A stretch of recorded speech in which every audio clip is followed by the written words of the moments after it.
In the summer of 1349, a merchant named Thomas Ashford sealed 7 letters into a wooden box, buried it beneath the floorboards of his dying house, and left instructions for anyone to find them.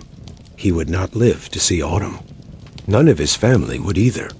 But his letters survived, discovered 3 centuries later, and they tell a story that hasn't been properly heard since that terrible year when death wore 1,000 different faces and the world as people had known it simply ended. Before we continue, if you'd like to join me for more stories like this, feel free to subscribe. I share a new one every day. And if you don't mind, leave a comment and tell me where you're listening from and what time it is for you right now.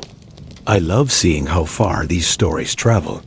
To understand Thomas Ashford, we must first understand the world he lived in before the plague came. He was a man of Norwich, a prosperous medieval city in Norfolk, one of England's great commercial centers. Norwich was not London, was always the greatest of English cities, the seat of power and wealth and influence, but Norwich was significant.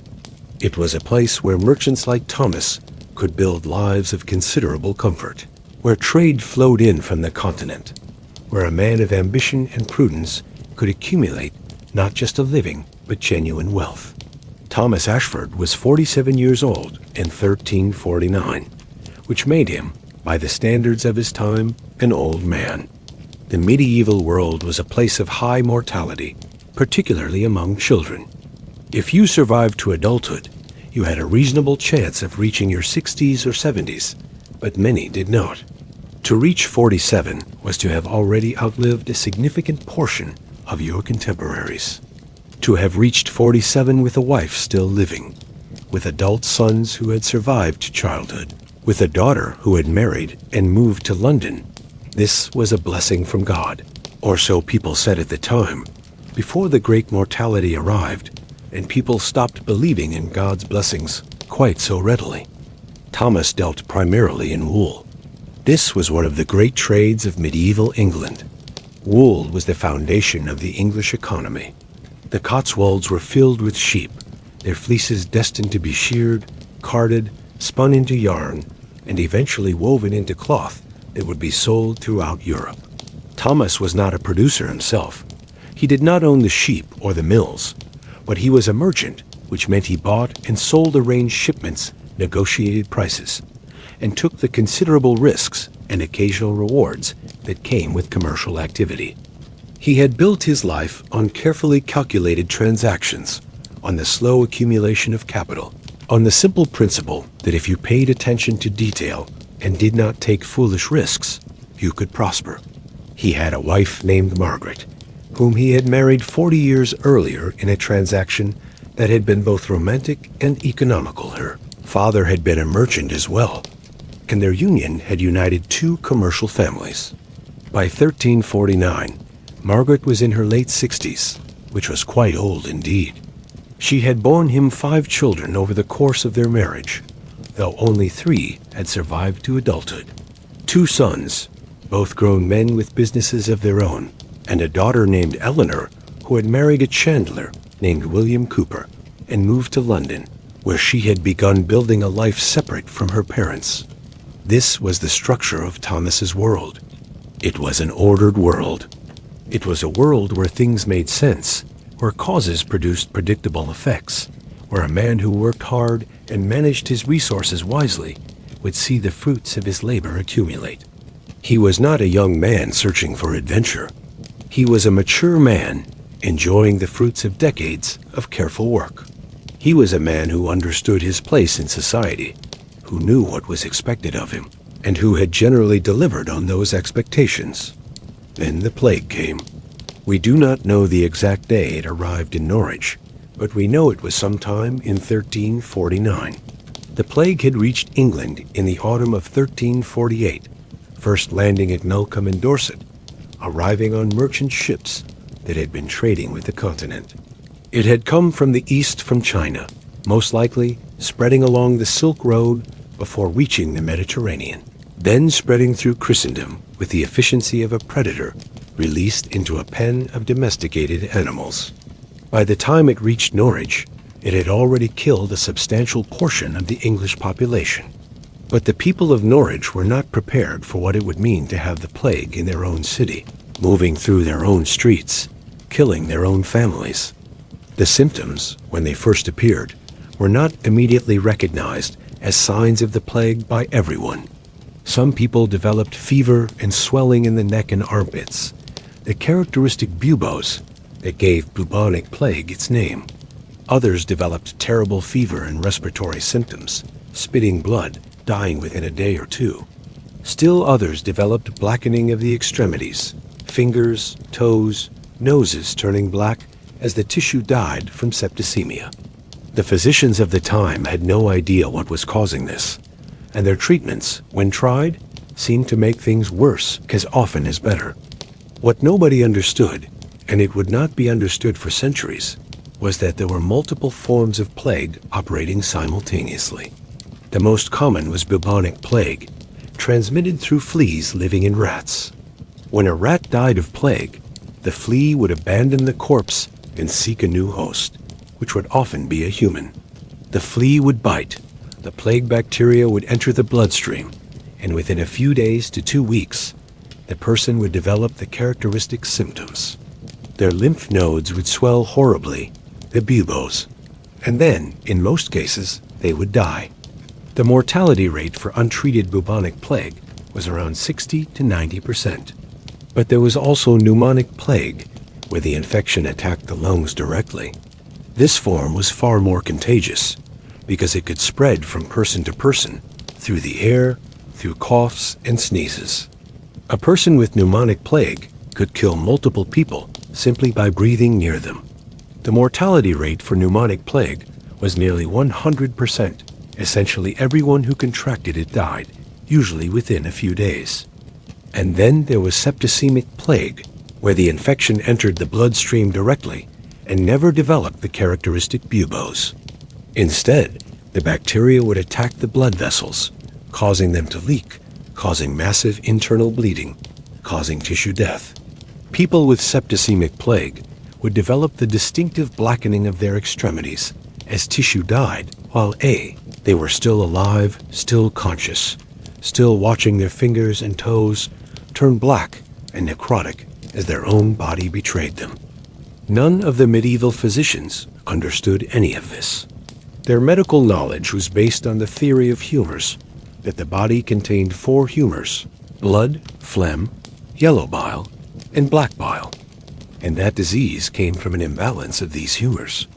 One theory held that plague came from a miasma, a bad air, a corruption of the atmosphere that caused disease. Another theory held that it was caused by the alignment of planets. Another theory held that it was a punishment from God for the sins of mankind. All of these theories seemed equally plausible to people of the time, which is to say, not very plausible at all, since none of them fit with what was actually being observed. In the absence of understanding, people fell back on tradition and superstition. Physicians recommended bloodletting, the idea being that if you removed blood that had become corrupted, you could restore the balance of humors. This probably killed more people than it cured, but people tried it anyway because it was a response, it was an action, and taking action seemed better than accepting helplessness. Other physicians recommended treacle, a compound made from various herbs, and supposedly the venom of snakes, believed to have antidotal properties. Others recommended sitting in a room full of smoke, the idea being that it would somehow cure the lungs. Still others recommended sleeping with your head facing east, or wearing certain colors, or carrying charms, blessed by priests. None of it worked. This was the fundamental, crushing reality of 1349. Nothing worked. You could do everything right and still die. You could be young and strong and healthy and die within a week.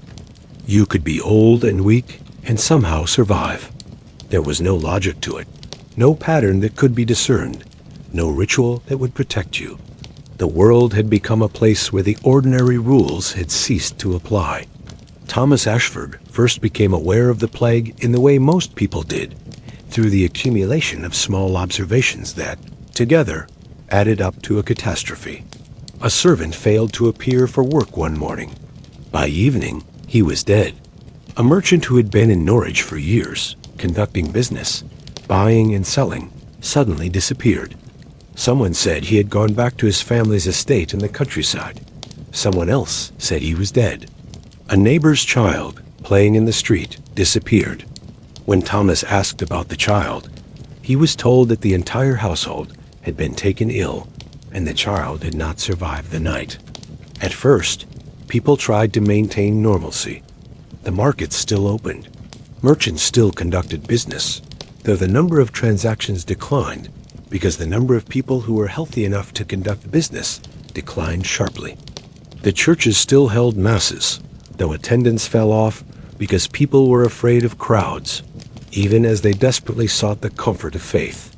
The alehouses still served ale, though the drinkers became fewer, and the proprietors themselves began to sicken and die. By May of 1349, it was clear that something unprecedented was happening. The death rate in Norwich had become extraordinary. Contemporary accounts from other cities affected by plague suggest that in the worst months, perhaps 1 in 10 people would die each week. Some historians believe the actual rate was even higher, that in peak weeks, perhaps 20 or 30% of the population could die. Imagine a city where 1 person in 3 is dying each week. Imagine the sound of that. Imagine the smell. Imagine looking out your window and knowing that most of the people you could see from that window would be dead within a month. The social structures of medieval society, fragile at the best of times, began to collapse under the weight of the catastrophe. Priests died, and there were no more priests to replace them. In some parishes, entire convents or monasteries were wiped out. The knowledge and learning that had been accumulated over centuries was lost when the learned men who held that knowledge died. Craftsmen died, and their apprentices often died before they could pass on their skills. Nobles died. Kings and princes died. In every social class, the plague moved with democratic efficiency. It did not care about your rank, or your wealth, or your virtue. It killed everyone equally. The city authorities, insofar as they still existed, tried to maintain order. Records from Norwich and other cities describe attempts to regulate burial practices, to manage the disposal of bodies, to prevent the spreading of the disease, though, of course, the authorities did not really understand what was spreading the disease or how. In some cities, there were attempts to isolate the sick, to move them out of the city entirely. In others, people were advised to avoid crowds. In still others, people were encouraged to gather and pray, the idea being that piety would protect them. None of these responses worked very well. The plague could not be stopped by ordinances or prayers. It had its own logic, its own momentum, and it would not be deterred by anything that medieval society could throw at it. It was in this context that Thomas Ashford began to write his letters. We do not know exactly when he became ill himself, though he indicates in his first letter that he knows he is already dying. This suggests he may have had the plague for some weeks before he began writing, or perhaps he was showing the early symptoms and recognized them. Whatever the case, by late May or early June of 1349, when he wrote his first letter, Thomas had come to the conclusion that he was not going to survive. He was writing, as he himself said, to bear witness. To whoever finds this, the first letter begins, I am writing to witness that which cannot be forgotten. I write in June of this year of our Lord 1349, and I write knowing that I am already dying, though my breath still moves in my chest, and my heart still beats its rhythm. We are all dying now. You understand. The question is only when. These opening lines are remarkable for their clarity. Thomas is not in denial. He is not hoping that he will recover. He has looked at the mathematics of the plague, and he has calculated his own survival odds, and he has apparently arrived at the conclusion that the odds are not in his favor. But he is also not despairing, at least not yet. He is lucid. He is observant. He is attempting to perform a function, to create a record of what is happening. The city is no longer a city, he continues in this first letter. It is a necropolis, a city of the dead, with a few of the living still moving through it like ghosts. I do not know how many people have died. The authorities have given up counting. The parishes cannot keep up with the burials. I have heard that they have begun digging mass graves, trenches that are 20 feet deep, and the bodies are piled into them by the dozens, by the hundreds. There are families being buried in the same grave, parents and children and servants all together, without ceremony, without the proper offices for the dead. The priests themselves are dying too quickly to perform more than a fraction of the required rites. This detail about the mass graves is important. Medieval Christian society had very specific ideas about how the dead should be handled. The body should be treated with respect, prepared for burial, given the last rites, interred in a graveyard that was consecrated ground. The mass graves represented a complete breakdown of these fundamental social practices. It represented a world in which the old rules simply could not be maintained anymore. There were too many bodies. They were accumulating faster than they could be processed through the traditional mechanisms. I have also heard, Thomas writes, that the carts that come through the streets, collecting the dead, are driven by men who have been given a terrible choice: participate in the collection of bodies or be left to starve, since there is no other work and no one wishes to be near the dead if they can help it. These men have seen such horrors that I cannot imagine how they continue to live. I have been told that some of them have gone mad, that they laugh at inappropriate moments or stand in the streets and weep. One man, I was told, took his own life rather than continue in his work. I cannot blame him. Thomas's empathy for the dead cart drivers is notable. In many accounts from the plague years, the men who had to handle the bodies are portrayed as somehow beneath compassion. They are simply the men who have to do a terrible job. But Thomas recognizes their humanity, their suffering, their breakdown under the weight of what they are being forced to witness. My own household is still intact, Thomas continues, though I do not think this will continue much longer. We have servants who have sickened and died. We have tried to maintain some semblance of order, but it is difficult when the cook dies, and the assistant cook is not certain how to manage the kitchen. When the cleaning woman dies, and no one remains to clean, the house is beginning to decay from within, not because of any negligence on anyone's part, but because the basic functions of living have become too overwhelming to maintain. This detail about the decay of household function is something that appears in multiple accounts from plague years. Life in a medieval household required constant labor. Someone had to cook, someone had to clean, someone had to maintain the fires, someone had to tend to the animals, someone had to draw the water. As the servants died, and as the family members were struck down with illness, these tasks became impossible. The household began to deteriorate, not because the people living in it were incompetent, but because the basic infrastructure of daily life had broken down. I have tried to maintain faith, Thomas writes. I go to the church when I am able. I have even been to the priests when I suspected I was becoming ill, to ask for their counsel. They are good men, I think, doing the best they can in impossible circumstances. But their prayers do not stop the plague. Their masses do not prevent death. I have watched people pray with intensity, with genuine faith and devotion, and then I have watched them die anyway. I have watched the priests themselves sicken and die, and I have begun to wonder whether God is still present in the world, or whether he has abandoned us to this fate. This uncertainty about God's presence and purpose is one of the most significant intellectual shifts that the plague prompted. Medieval society was built on the foundation of Christian faith. God was supposed to be omnipotent, omniscient, and benevolent. He was supposed to protect his faithful. He was supposed to reward virtue and punish sin. But the plague did not seem to discriminate based on virtue or sin. It killed the faithful and the wicked, the young and the old, the innocent and the guilty. This did not fit with the theology of the time, and it created a crisis of faith that would take centuries to resolve. I am writing these words, Thomas continues, because I feel that I must bear witness. I must create a record that this happened, that the great mortality came to Norwich, that people died by the thousands, that the world as we knew it has ended. If no one records it, if no one writes it down, then perhaps future generations will not believe that it happened.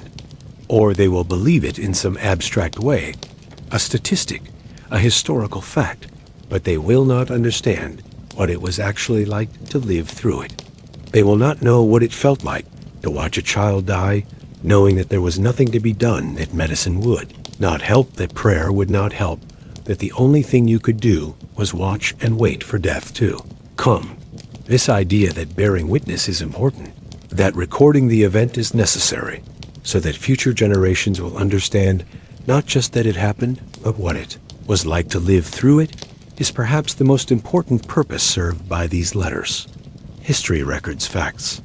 It records that X number of people died, that the plague lasted from this year to that year, that it changed society in these various ways. But the letters of Thomas Ashford do something different. They create an emotional and psychological record of what the plague felt like from the inside, from the perspective of someone living through it, hour by hour, day by day, watching the world fall apart around him.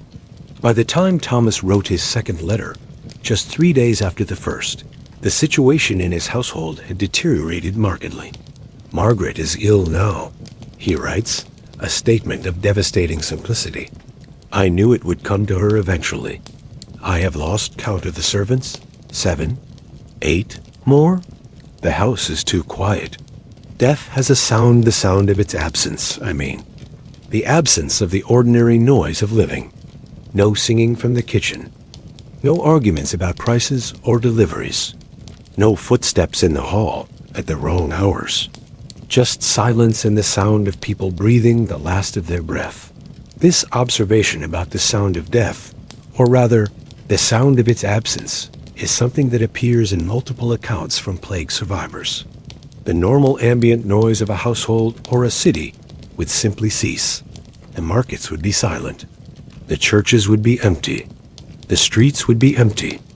And that silence was somehow worse than noise would have been, because it represented the absence of normal human activity, the absence of life itself. The fourth letter is dated 4 weeks after the first. I have lost most of my servants now, it begins. 7, maybe 8. I have stopped counting. The ones who are well enough to work left the city weeks ago, hoping to find safety in the countryside. I do not blame them. I would have left too if I had been able. The ones who remained have now died. I have buried them in the garden, or I have left them in the lower rooms of the house, because I no longer have the strength to bury them properly. It is a thing that would have horrified me a year ago, the idea of leaving bodies unburied in the house. But a year ago, I did not understand what it meant to be too weak and too desperate to care about such things. Margaret is very ill now. I do not think she has much longer. Hours, maybe a day or two. I have not seen my sons in weeks. I do not know if they are still alive. I do not know if Eleanor is still alive. I sent a message to London 2 weeks ago asking after her, but I have heard nothing. I do not know if the messenger even made it to London, or if he died on the road. I have to assume that she is dead. I have to prepare myself for the knowledge that my entire family is gone. This is the hardest part of the plague, I think. It is not the physical symptoms, though those are terrible. It is not the fear of death itself. It is the knowledge that you are dying alone, that your family is dying without you present, that you will never know what happened to them, that you will never have the chance to say goodbye. It is the knowledge that after you are dead, there will be no one left to remember you, no one to carry forward the memory of your life and your family's life. You will simply be gone, as completely as if you had never existed. This passage reveals one of the deepest psychological wounds that the plague inflicted, the dissolution of family. the breaking of the bonds that held society together. Medieval society was organized around family units. Your family was your primary identity, your economic security, your social position. The plague was systematically destroying these family units, leaving survivors alone, severed from their kinship networks, uncertain of whether anyone they loved was still alive. By the time Thomas wrote his fourth letter, he had begun to lose faith not just in medical treatments, but in the basic structures that had organized his life. He had lost faith that his family would survive, that his business would continue, that his life had meaning. The plague was stripping away all of the things that had given his existence structure and purpose. The fifth letter is very short, just a few sentences, and it is dated 4 days after the fourth letter. Margaret is dead. It begins. I do not know what else to write. The sons are dead as well. I do not know when they died exactly. I was too ill to leave the upper chamber to find out. Someone told me that John died 3 days ago. Someone told me that Thomas, my eldest, my namesake, died 2 weeks ago. I do not know if this is true. I do not know anything anymore. I buried Margaret myself. I could not wait for the cart. I wrapped her in her good wool cloak, and I buried her in the garden behind the house. It took me 3 hours to dig the hole. 3 hours, and I was delirious with fever, and I kept forgetting what I was doing. Several times I sat down in the dirt and forgot that I was in the middle of the work. When it was done, I lay on the earth for a long time. It was warm. She was underneath it, and it was warm, and I thought about how cold the mass graves must be.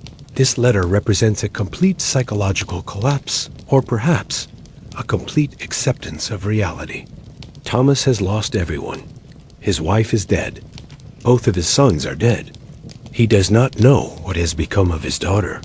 He is still alive, which he expresses as a kind of horror rather than a blessing. The simple act of burying his wife has been a monumental task because of his fever and weakness. And now he is alone in a house full of bodies, waiting to die. The fifth letter is also notable for a shift in Thomas's understanding of death. He has moved beyond being terrified of dying and moved into a kind of numb acceptance. He is no longer worried about whether he will die well or whether he will be properly buried. He is simply existing, moment to moment, breathing because his lungs continue to function, living because his body has not yet decided to stop. We do not have letters dated between the fifth letter and the sixth letter. Almost a month passes in the silence. We can only imagine what that month was like for Thomas lying alone in a house with the bodies of his family members, fever coming and going, periods of lucidity alternating with delirium. He was not getting proper nutrition because there was no one to cook for him. He was not getting proper medical care because the physicians themselves were dying. He was drinking whatever water he could access, and possibly some of the ale that would have been stored in the cellar. He was waiting to die. But death did not come. Against all odds, against all probability, Thomas Ashford's body began to reject the plague. The fever began to break. The worst of the symptoms began to pass. He began, slowly, to live. The sixth letter is dated nearly 3 months after the first. The handwriting is nearly illegible, as if written by someone whose hands were shaking or whose mind was not entirely present. I should be dead, it reads. Every rational accounting suggests that I should be dead. I have had the fever for nearly 3 months. I have not been able to eat solid food for 6 weeks. I am so thin that I can see the shape of my bones beneath my skin, and I think they are trying to push their way out. I have not looked in a mirror, but I know what I look like now.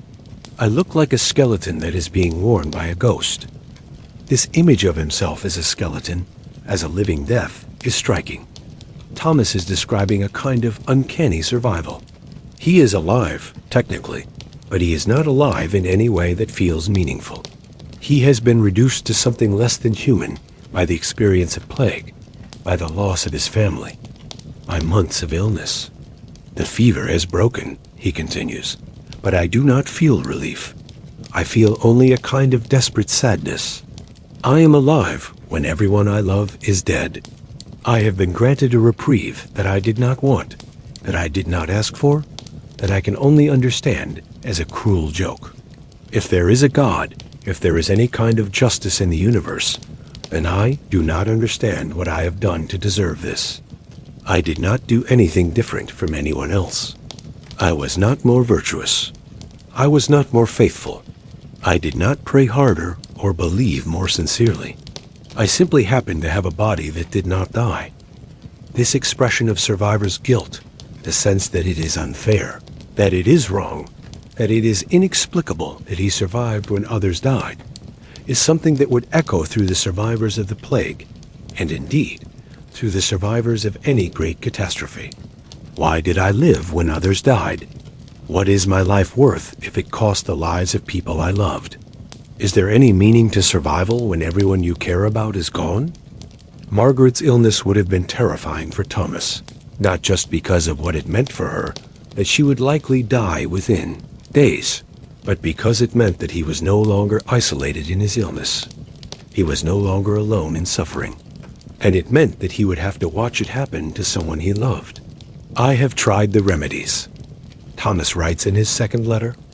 Margaret's sister, who is visiting from the countryside, though I do not know why anyone visits anymore, as it seems to only spread the plague-brought a poultice of lily root and mercury. It burns against my skin like the fires of hell, which I suppose must be a good sign, though I cannot quite believe that burning pain is a medical treatment rather than a form of torture. I have also worn a charm, blessed by the priest. It was made from the dried heart of a bird. I do not know what kind of bird, but it seems somehow important to know this detail, as if the type of bird would matter, as if anything mattered. None of it has worked, of course. I do not think anything works against this plague. I think it is simply a process that plays out to its conclusion, and we are all passengers on this journey, waiting to see where it takes us. The treatments Thomas mentions, the lily root and mercury poultice, the charm made from a bird's heart, are typical of medieval medical practice. They would not have been considered particularly unusual or extreme. These were legitimate medical treatments, recommended by physicians and healers. That they did not work was not seen as evidence that the treatments were ineffective, but rather as evidence that the plague was beyond treatment, that it represented something fundamentally different from ordinary illness. The crisis in medical theory during the plague was significant. Physicians had built their entire understanding of medicine on the theory of humors, on the idea that disease came from imbalances in the body's fundamental fluids. But this theory provided no framework for understanding a disease that moved through a population so rapidly, that killed so efficiently, that showed such varied symptoms. Some physicians began to question their fundamental assumptions. Others doubled down on the traditional theories, believing that they must simply apply the remedies more vigorously, more frequently. Neither approach helped. The second letter continues with observations about the city. I walked through the streets yesterday, which was probably foolish given my condition, but I needed to see for myself what was happening. The city looks as though it has been abandoned. Many of the houses have a mark on them, a cross or some other symbol, indicating that plague is present within. Some of these houses look completely empty, as though the entire household has died and no one has come to collect the bodies. I saw a child standing alone in an open doorway, and I do not know if the child was alive or dead, as he made no movement and did not respond when I called out to him. I did not have the strength to go and investigate. This image of the empty city, marked with plague signs, with figures that might be alive or dead moving through the streets, is particularly haunting. Norwich was a prosperous city, a place of bustling commerce and human activity.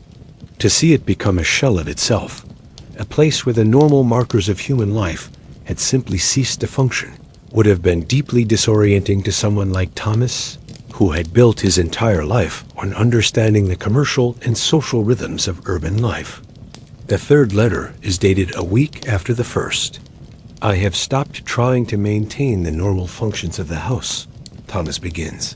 There is no point anymore. Let the fire go out if it wishes. Let the dishes accumulate in the kitchen. Let the floors go unwept. I have more important things to attend to than the maintenance of a household that will soon be empty. I spend most of my time in the upper chamber now, where Margaret also lies, though we are in separate rooms, because I cannot bear to watch her breathing if she is also watching me dying. One of my servants brought me yesterday news from beyond Norwich. Apparently, the plague is not limited to Norwich. It is everywhere. London has been struck even worse than we have, if that is possible. Entire parishes are reported to be dead, their churches standing empty because there are no priests left and no believers left to pray in them. The countryside is also affected, which breaks the theory that it is the cities that are cursed and the rural areas that are safe. I had hoped that my family's old estate in the country might be a refuge, but it seems there is no refuge. The plague has achieved what war could not achieve. It has united all of Christendom in its experience of catastrophe. This expansion of perspective, recognizing that the plague is not just a local catastrophe but a continental catastrophe, is important for understanding the psychological impact of 1349. For medieval people, the world was often understood as a series of separate regions with separate problems. News traveled slowly. You might not find out about major events until weeks or months after they happened. But the plague was happening everywhere, and word of the plague was traveling almost as quickly as the plague itself. This created a sense that the entire known world was collapsing simultaneously, that there was nowhere to hide, nowhere to go for refuge, nowhere that was untouched by the death. I have been thinking about the nature of death, Thomas continues. I have thought about it before, of course. All men think about death, but I have thought about it in a theoretical way, the way you think about distant countries you will never visit. Now I am thinking about it in an immediate way. Death is here, in this house, in this room, in my body. I can feel it, like a presence, like something waiting to take me. And I wonder whether it will be quick or slow. I wonder whether I will be conscious at the end, or whether the fever will take my mind first. I wonder if I will have time to pray, time to prepare my soul, or if it will simply come and take me in the night. The medieval art of dying, the ars moriendi, tells us how a Christian should die. We should face death with courage and faith. We should make our peace with God. We should forgive those who have wronged us and ask forgiveness from those we have wronged. We should make our wills and put our affairs in order. But none of that is possible when death comes this quickly, when there is no time for preparation, when you might be well in the morning and dead by evening. I am trying to be a good Christian, to be a good man, to face what is coming with dignity. But I am also terrified. I am terrified of the pain. I am terrified of the unknown. I am terrified of leaving Margaret alone, terrified of my children having to mourn me, terrified of being buried in a mass grave with strangers. This passage gets at something fundamental about the plague's impact on medieval Christianity. The church had developed very specific rituals around death, the last rites, the final confession, the time for preparation and prayer. These rituals were supposed to smooth the transition from life to death, to ensure that the soul was properly prepared for judgment. But the plague did not allow time for these rituals. People died too quickly, often without priests present, often without the comfort of proper ceremony. This created a crisis not just for the dying individuals, but for the entire structure of Christian understanding. How could God be just if he did not allow time for proper preparation? How could God be merciful if he allowed his faithful to die without the comfort of the sacraments? I have been thinking a great deal about what to do, Thomas continues. I am so weak that I can barely walk, but I am also alive in a way that I was not before. The fever is gone. My mind is clearer. My body, while still very weak, is beginning to mend. And I have been thinking about the fact that I am one of the few survivors in my household, that I have a responsibility, somehow, to carry forward the knowledge of what happened here, to carry the memory of my family, to ensure that their deaths were not meaningless. I have thought about becoming a monk, about withdrawing from the world and spending the rest of my life in prayer and contemplation. I have thought about simply sitting in the house and waiting to die, since I have already lost everything and there is nothing left to live for. But I have also thought about what would happen if I simply gave up, if I simply lay down and allowed the next fever, the next illness, the next catastrophe to take me. And I realized that I would be dishonoring the memory of my family. I would be suggesting that their lives had no meaning, that their deaths had no meaning, that all that they were and all that they did simply dissolved when they died. So I have decided that I will live, not because I want to live, but because someone needs to carry forward the memory of them. Someone needs to know what happened. Someone needs to remember them. This decision, to live not because of a desire to live, but because of a sense of duty to the memory of the dead, is a powerful statement about the meaning of survival. Thomas has lost his family, his household, his position in society. He is reduced to nothing but a memory keeper, a vessel for carrying forward the knowledge of what happened. The 6th letter continues. I have heard rumors that the plague is beginning to retreat, that in some places the deaths are becoming less common, that it is moving to other cities, other regions. I do not know if this is true. It is hard to know what is true and what is false anymore. But if it is true, then I am entering a world that is fundamentally different from the one I left when I first became ill. I am entering a world where most of my family is dead, where most of my household is dead, where the entire structure of medieval society appears to be crumbling. What will become of a merchant without a household, without the network of family connections that defined his position in society, without the resources and relationships that allowed him to conduct business? I do not know. I suppose I will have to find out. But first, I must find the strength to stand, to walk, to leave this house that has become a tomb. My daughter. I keep thinking about my daughter in London. If she is alive, she has no way of knowing that her mother and brothers are dead. She is waiting for letters that will never come. She is expecting to see me again, to receive news from home, to continue the thread of family that connects her to Norwich. And I do not know if I have the capacity to deliver this knowledge to her.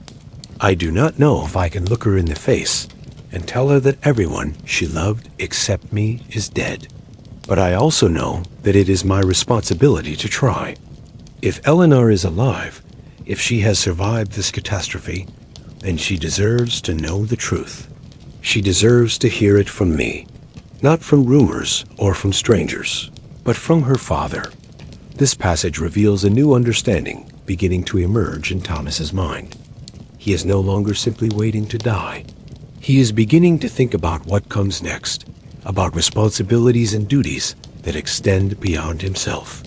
The idea of traveling to London to find his daughter, to carry the truth of his family's deaths to someone he loves, becomes a kind of purpose, a reason to continue living. The 7th and final letter is dated September 8th, nearly 4 months after the first letter. The handwriting has stabilized significantly, which suggests either recovery or at least a return to some kind of functional capacity. This final letter is substantially longer than the others, as if Thomas has accumulated all the things he needs to say and is now committing them all to paper in one final act of witness. I am alive, the letter begins. The fever has broken completely. My body has rejected the plague, though I do not understand why. I have seen no one else recover. Everyone I know of who contracted the plague has died. Yet I have survived. The physicians would probably say that I must have had strong blood, or that my humors were particularly well balanced, or that God chose to spare me for some reason. But I think the truth is simpler and more terrible than any of these explanations. I think I simply survived by accident, by random chance, by the same kind of chance that determined who lived and who died throughout this entire catastrophe. There is no reason. There is no meaning. There is only chance. Can I happen to live? This statement of meaningless survival stands in stark contrast to the medieval worldview, which insisted that everything happened for a reason, that God had a plan, that the universe operated according to moral principles. Thomas is articulating a kind of proto-existentialism, a recognition that survival might not mean anything, that chance rather than virtue might be the determining factor. My body is weak, he continues. I cannot walk more than a few steps without needing to sit down. I am still thin enough that my clothes hang from me like they are hanging from a scarecrow. My hair has turned white in places where it was brown before. I discovered this when I finally looked in a mirror a few days ago. I did not recognize myself. I looked like a stranger, like a ghost of the man I was before. But my mind is clear now. The fever dreams are gone. I can think clearly for the first time in months. I have buried the bodies, all of them that I could find. Margaret and the boys are in the garden with some of the servants. 3 of them are there, I think. I have lost count. I buried them as best I could with my remaining strength. I said some prayers over them, though I was not sure if the prayers meant anything. I do not know if God is listening anymore. I do not know if God was ever listening. But I said them anyway, because it seemed like the right thing to do, because even if the prayers mean nothing, the gesture of making them seemed important.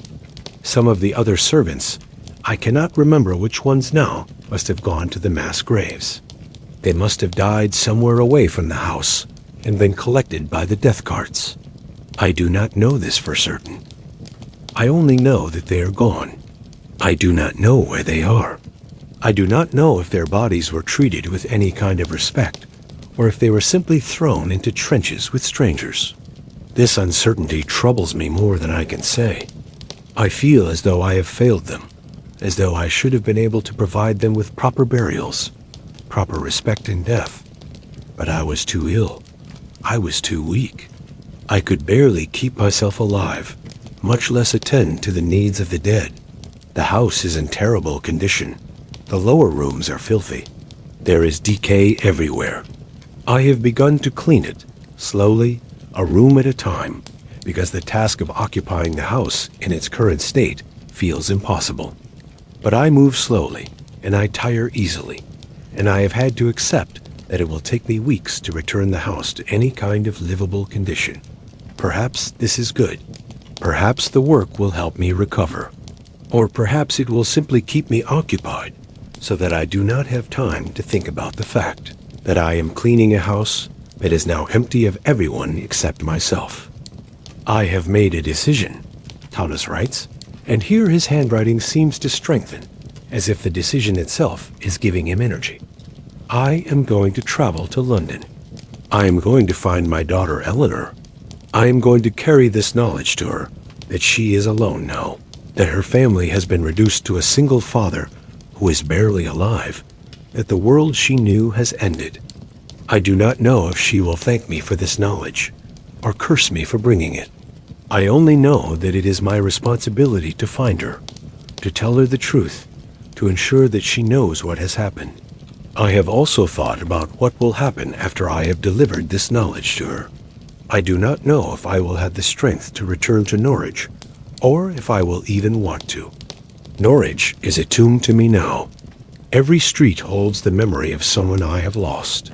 Every building reminds me of the life I had before the plague came.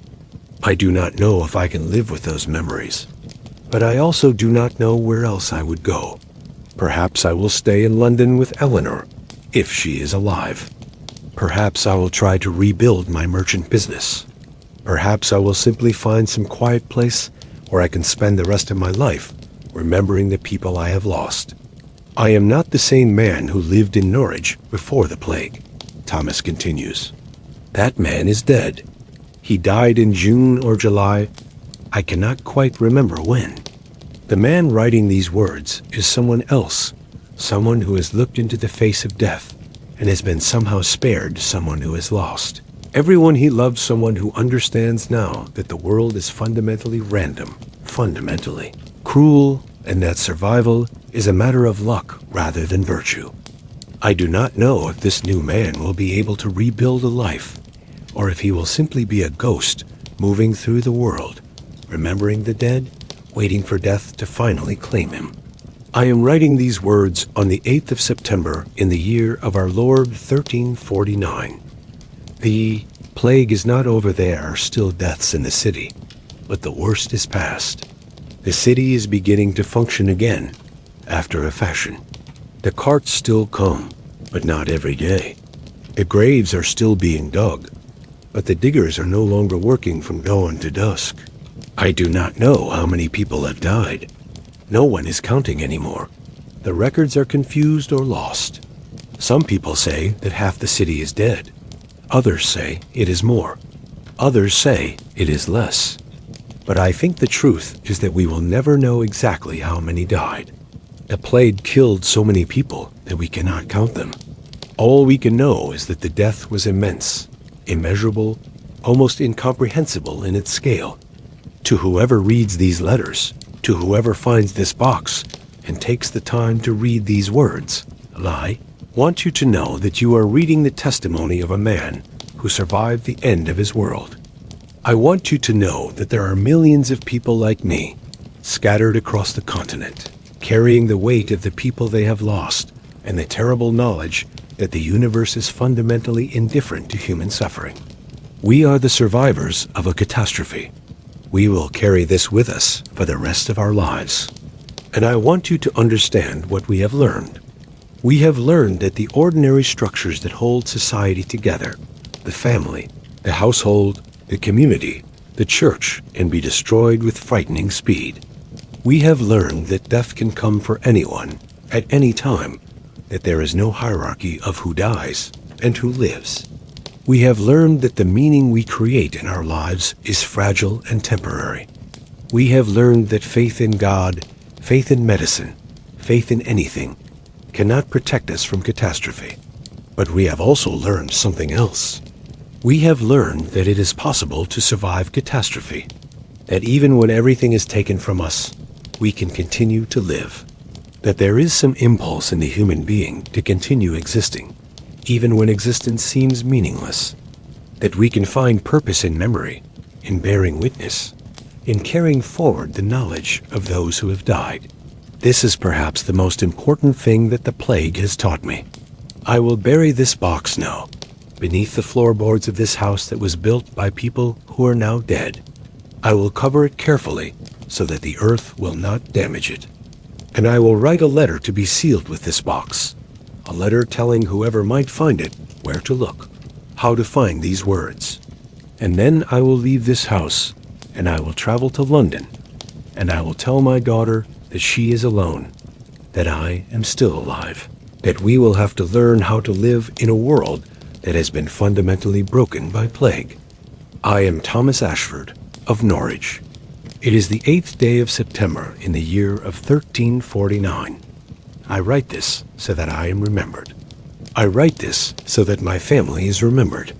I write this so that the great mortality is remembered not as a number or a statistic, but as a human experience, the experience of love and loss, and the terrible persistence of living when all reason suggests that you should be dead. I write this because someone needs to witness what happened. Someone needs to create a record. Someone needs to ensure that the people who died and the people who survived and the world that ended are not forgotten. And here is what the historical record tells us happened next. Thomas Ashford did travel to London. We know this from a letter that survives in the archives of a London merchant named Henry Chaucer, a man involved in the wool trade. In his correspondence with a colleague in Norwich, dated October 1349, Henry mentions a man named Thomas Ashford, who had recently arrived from Norwich and who was attempting to locate a relative, a woman who had married a chandler, as Henry describes her. The letter suggests that Henry assisted in this search, though the letter does not indicate whether the search was successful. We do not have any surviving documentation about what happened when Thomas found Eleanor, if indeed he found her. We do not know if she was alive or dead. We do not know what they said to each other. We do not know if they were able to mourn together, or if Eleanor had also lost everyone and could not bear to hear about additional deaths. We only know that Thomas came to London looking for his daughter, and that at some point the trail goes cold. What we do know is that Thomas's letters were discovered centuries later. In 1621, a merchant family in Norwich purchased a house as part of a business expansion. During the renovation of the house, workers discovered a sealed wooden box buried beneath the floorboards. Inside were 7 letters, all in the handwriting of Thomas Ashford, all dated to the summer and fall of 1349. There was also a note, written in a different, more recent hand, indicating that the letters had been placed there by the original owner and asking that they be preserved. The letters made their way into private collections, were studied by antiquarians and historians, and were eventually donated to a church archive in Norwich. In the early 20th century, they were rediscovered by a historian named William Thorpe, who was researching primary sources about the plague. Thorpe recognized the importance of the letters and worked to have them published and preserved. They have since appeared in several collections of plague documents, and they are now considered one of the most significant personal testimonies of the Black Death to survive to modern times. The specific details of what happened to Thomas Ashford after his arrival in London remain unknown. We have no record of his death. We have no record of his continued merchant activities. We have no indication of what became of Eleanor or what their reunion was like. The historical record simply ends with his arrival in London in the autumn of 1349. But his letters survive, and in their survival, they accomplish what Thomas set out to accomplish. They bear witness. To understand the broader historical significance of the plague, it is necessary to understand what happened in the years and decades following 1349. The immediate impact was simply the staggering loss of life. Estimates vary, but it is generally believed that somewhere between 30 and 60% of the population of Europe died in the plague years between 1347 and 1353. In some regions, the mortality was even higher. In some cities, 70% or more of the population died. This death toll was incomprehensible to people of the time. It was incomprehensible to people until very recently in human history. To lose that much of your population in such a short time creates cascading effects throughout every system of society. The basic infrastructure of civilization begins to fail. There is no one to man the mills, no one to tend the fields, no one to maintain the roads or the churches or the administrative structures, no one to teach the young the trades and crafts that keep civilization functioning. Knowledge is lost because the learned men who held that knowledge die. Skills are lost because the masters who knew them die before they can teach their apprentices. But there was also another effect of the plague that was perhaps even more significant in the long term: the radical shortage of labor that followed. When the plague ended, when the deaths finally slowed and stopped, the survivors found themselves in a fundamentally changed economic situation. There were fewer workers available to do work. This gave the surviving workers, particularly the peasants and laborers who had traditionally had no bargaining power, an unprecedented ability to demand higher wages, better working conditions, and greater freedom of movement. This was absolutely revolutionary in medieval society. The feudal system was built on the principle of obligation. Peasants were obligated to work for their lords. Lords were obligated to protect their peasants. And this system of mutual obligation was supposed to be relatively fixed and immutable. But when there were not enough workers to do the necessary work, peasants could leave one lord and seek employment with another lord who would pay them more or treat them better. They could demand wages instead of accepting the traditional obligations. They could move from place to place in search of better opportunities. The result was a series of peasant uprisings and labor disputes throughout Europe in the 50 years following the plague. In England, this culminated in the Peasants' Revolt of 1381, in which peasants actually marched on London and briefly occupied the capital. The old feudal order was being challenged by people who had experienced the knowledge that their labor was valuable, that they had power if they were willing to use it. But there was also a darker side to the labor shortage. The shortage of workers meant that wages rose for those who survived, but it also meant that the survivors could be blamed for the deaths that preceded them. If there were not enough workers, it was because too many had died. If too many had died, it must have been because of some failure of those who survived. This logic led to a resurgence of scapegoating and violence against minority populations. Jewish communities in particular were targeted, accused of poisoning wells or causing the plague through some kind of magical curse. Entire Jewish communities were massacred during and after the plague, with the perpetrators believing they were taking action against those responsible for the catastrophe. The intellectual and spiritual impacts of the plague were equally significant. The medieval worldview had been built on a foundation of religious certainty. God was omnipotent and benevolent. The universe operated according to moral principles. Good was rewarded and evil was punished. But the plague shattered this worldview.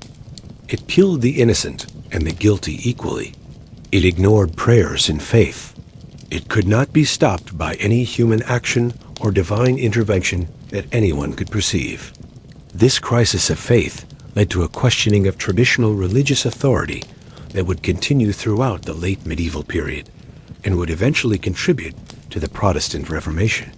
At the same time, the plague also led to an intensification of religious fervor in some quarters. Some people responded to the catastrophe by becoming more devout, more willing to engage in extreme penance or devotion. The flagellant movement, which Thomas mentions in his letters, people who whipped themselves in the belief that their suffering would appease God's wrath, was a response to the plague. So was an increased focus on the macabre and the memento mori, the reminder that all humans must die. This led to the development of new forms of religious art and literature focused on death and decay. The plague also contributed to significant changes in art and literature. The medieval aesthetic, which had emphasized order, hierarchy, and divine harmony, began to give way to an aesthetic that emphasized the darker aspects of human existence. The art of the late medieval period shows an increasing preoccupation with death, with the decay of the body, with the vanity of human endeavor. This shift in aesthetic sensibility reflected a fundamental shift in how people understood the world and their place in it. The economic impacts of the plague were equally significant. The shortage of labor meant that surviving workers could demand higher wages. Landlords, faced with the need to attract workers, often offered improved conditions. In some cases, this meant that the survivors could actually achieve improved living standards compared to what had existed before the plague. This was not true everywhere. In some regions, landlords managed to suppress wages through force and legal mechanisms, but in many places, the standard of living for ordinary people actually improved in the decades following the plague. But there was also the matter of inheritance and property. When so many people died, huge amounts of property suddenly became available for redistribution.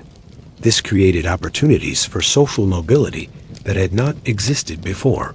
Younger sons who would normally have had little inheritance suddenly inherited substantial property. Merchants who had survived could buy up land and property from those who had died. Some people who had been poor or of low status suddenly found themselves in possession of significant wealth simply because there were so many deaths and so much property to redistribute. These economic and social changes set the stage for the development of a new kind of society, the early modern world. The feudal system began to break down, not because of intellectual critique or political revolution, but because the basic conditions that sustained it had been disrupted by plague. The old order was dying, not because anyone had decided it should, but because the catastrophe of the plague had made its continuation impossible. In this sense, 1349 truly was the year when the medieval world began its death, even though the cultural and political death of medievalism would take centuries to complete. The historical significance of Thomas Ashford's letters lies not primarily in what they tell us about the mechanics of the plague or the statistics of mortality. We can learn those things from chronicles and records and scholarly analysis. Rather, the significance of these letters lies in what they tell us about the psychological and emotional experience of living through catastrophe. They tell us what it felt like, from the inside, to watch the world fall apart.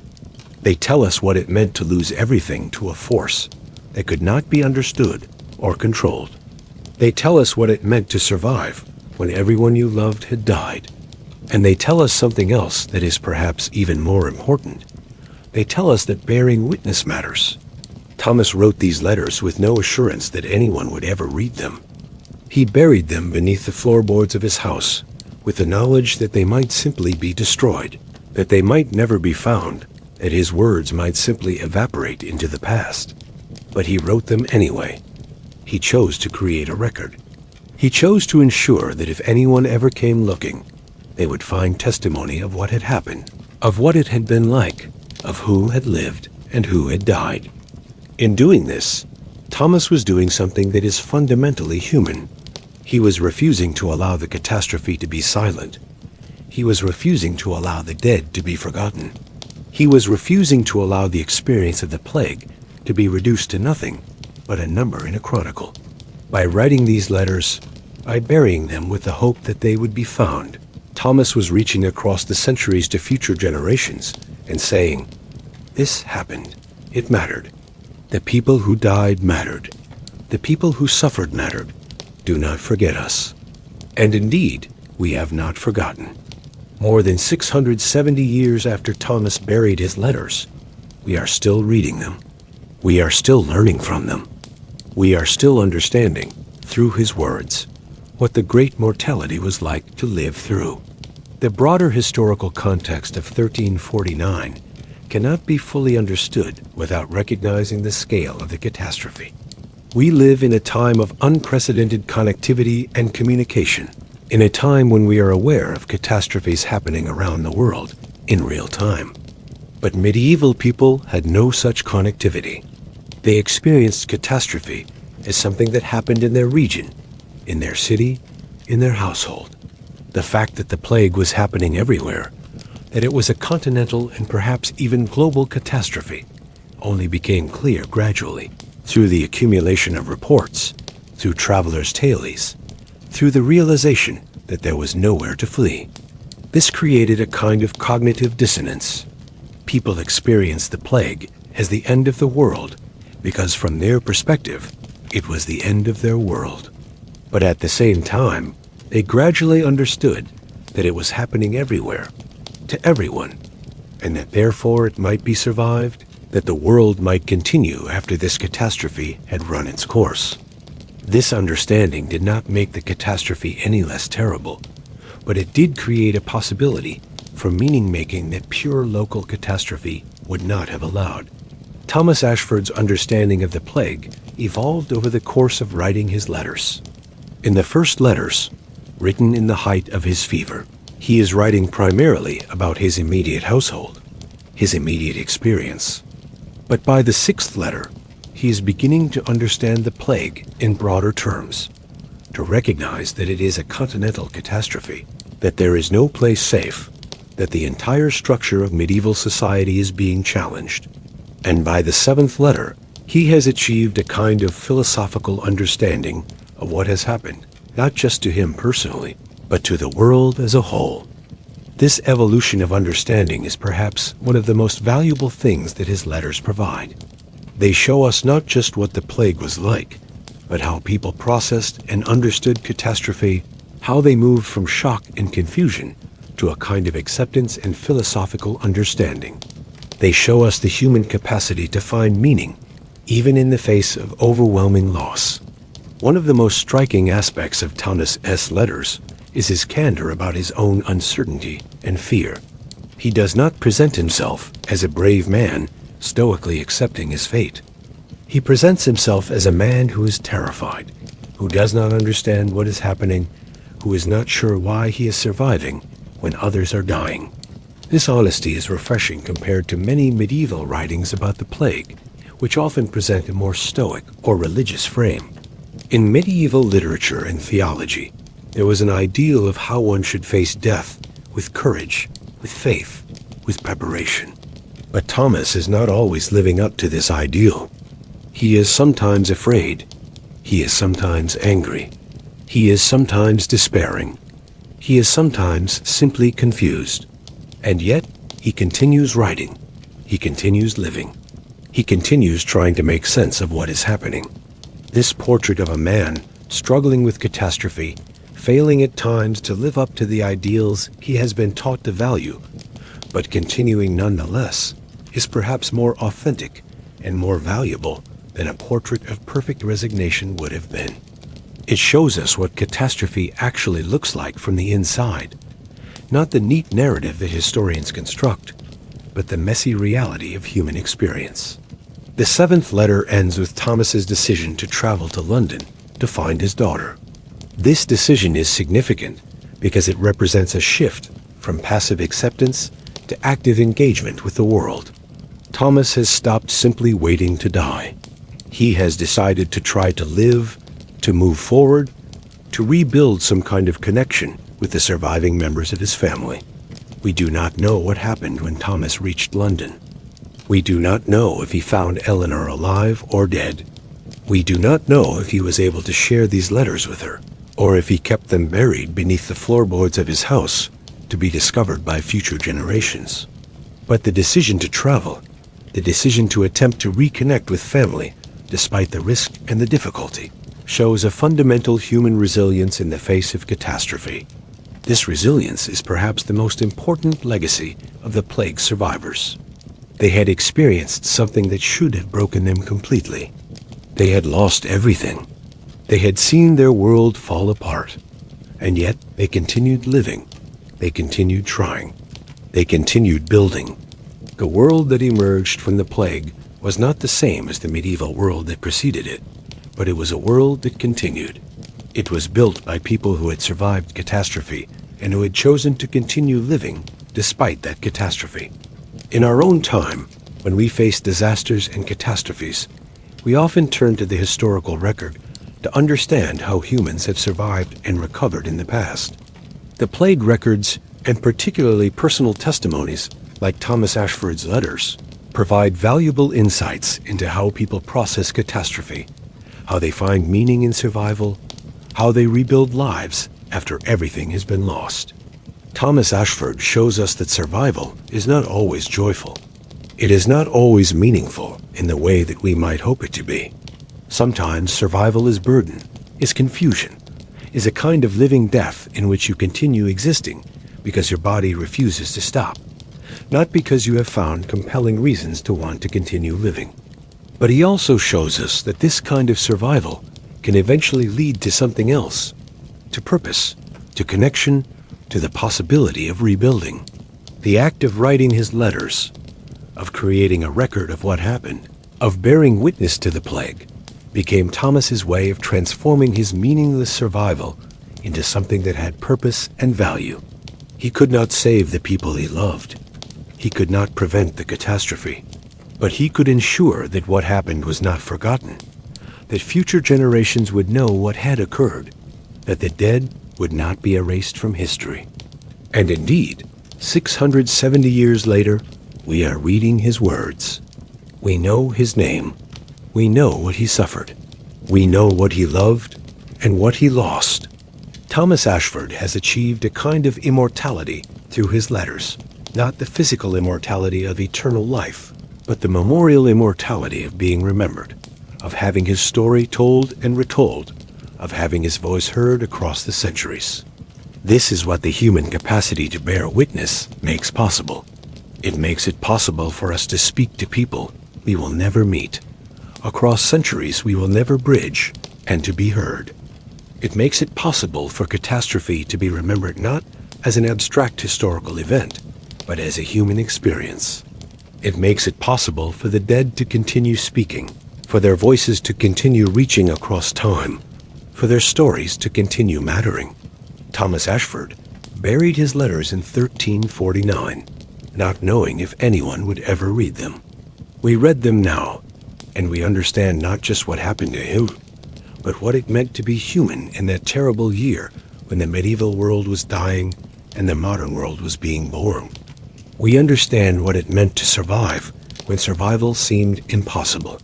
We understand what it meant to lose everything and to continue living anyway. And perhaps that is the most important message that his letters carry. That survival matters, that bearing witness matters, that the act of creating a record of what happened, of refusing to let catastrophe be silent, of refusing to let the dead be forgotten, is one of the most profoundly human things we can do. The box containing Thomas Ashford's letters was eventually brought to London and housed in a private collection. In 1752, it was acquired by the antiquarian Edward Harley, along with many other historical documents and artifacts. After Harley's death, his collection was donated to the British Library, where it remains to this day. The letters have been studied by historians, published in scholarly collections, and cited in numerous works on the plague. They have become part of the historical record, part of the way we understand what the Black Death was and what it meant for the people who lived through it. They are no longer letters buried beneath floorboards, hidden from the world. They are public documents available to anyone who wishes to read them, continuing to speak across the centuries to a world that Thomas Ashford could never have imagined. And yet, in a sense, they remain what they always were, letters from the dead to the living testimony, from a man writing in the midst of catastrophe, reaching across time to ensure that what he had experienced would not be forgotten. Thomas Ashford died in London, sometime in the years following 1349. We do not know exactly when or how, but his words survive. His voice continues to speak. His testimony continues to matter. This is the legacy of bearing witness. This is the power of the written word. This is what it means to create a record of what happened, to refuse to let catastrophe be silent, to ensure that the people who suffered and died are not forgotten.